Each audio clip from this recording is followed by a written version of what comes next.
注意看，这个女人前一秒还是享誉世界的服装之神，凭借一件失传千年的呢长裙，在巴黎时装展上征服了全世界。可下一秒，她却沦为了一个被杨子当众羞辱、扫地出门的恶毒毒妇。而这一切都要从20年前丈夫临终前的一个托付说起。当年，丈夫和恩人在车祸中丧生，临终前，他将恩人刚满月的儿子小光托付给了女人。为了这个承诺，身为服装之神的李香林毅然放弃了如日中天的事业，隐姓埋名，将全部心血都倾注在了这个杨子身上。他又当娘又当师傅，含辛茹苦将小光抚养成人，并把毕生所学倾囊相授。然而，他掏心掏肺换来的却是一场精心策划的背叛。这天，李香林像往常一样给杨子送去亲手煲的汤，没想到小光竟一把将汤打翻在地，指着他的鼻子破口大骂，说他是想靠杨子来养老送终的恶毒女人。更离谱的是，一个自称是小光亲妈的女人刘秀琴突然出现，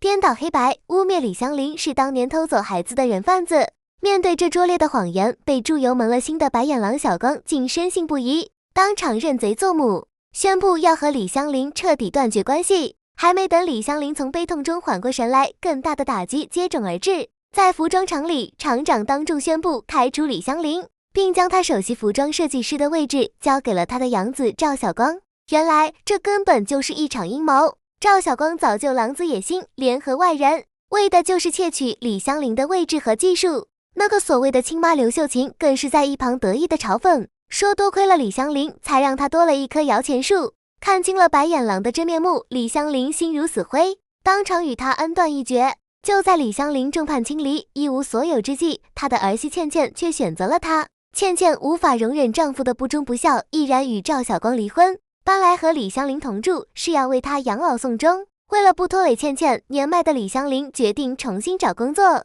最终在倩倩所在的小燕子服装厂从最底层的缝纫工做起。这个曾经的服装之神，如今却在工厂里受尽了年轻同事的白眼和嘲讽。然而是金子总会发光，当同事们对着失传已久的节骨树缝纫法一筹莫展时，李香林只是轻描淡写地指点了几句，同事就瞬间茅塞顿开。倩倩看着眼前这一幕，心中充满了疑惑，这个连首席设计师都未避讳的绝技，自己的婆婆怎么会懂？与此同时，另一边，一家巨型服装集团的霸道女总裁苏总正因为公司连年亏损而大发雷霆，问题的根源就是缺少一位顶尖的设计师。5年来，他寻遍天下都找不到能让他满意的人才。就在这时，手下传来一个惊天消息，那个20年前在巴黎夺冠后便销声匿迹的服装之神，最近在江城出现了。苏总立刻下令，不惜一切代价也要找到他。可他做梦也想不到，他苦苦寻觅的传奇人物，此刻正在一家小工厂里当缝纫工。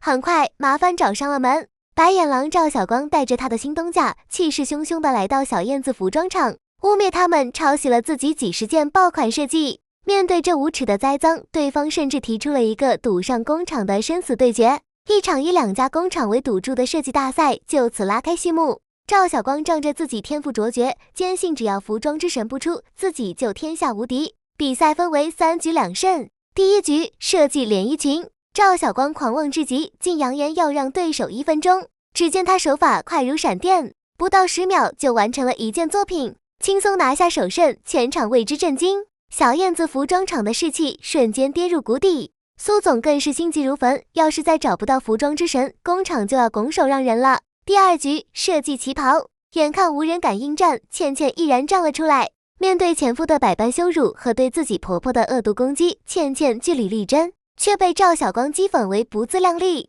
比赛开始，赵晓光再次展现出惊人的速度，眼看就要完成作品，倩倩却迟迟没有动笔，额头渗出了细密的汗珠。就在所有人都以为大势已去时，倩倩的脑海中却突然浮现出婆婆教导她的话：人一合一，顷刻而出。她瞬间醍醐灌顶，气息陡然一变。面对不可一世的白眼狼，这个得到服装之神真传的女人，能否上演惊天逆转，一举将她踩在脚下？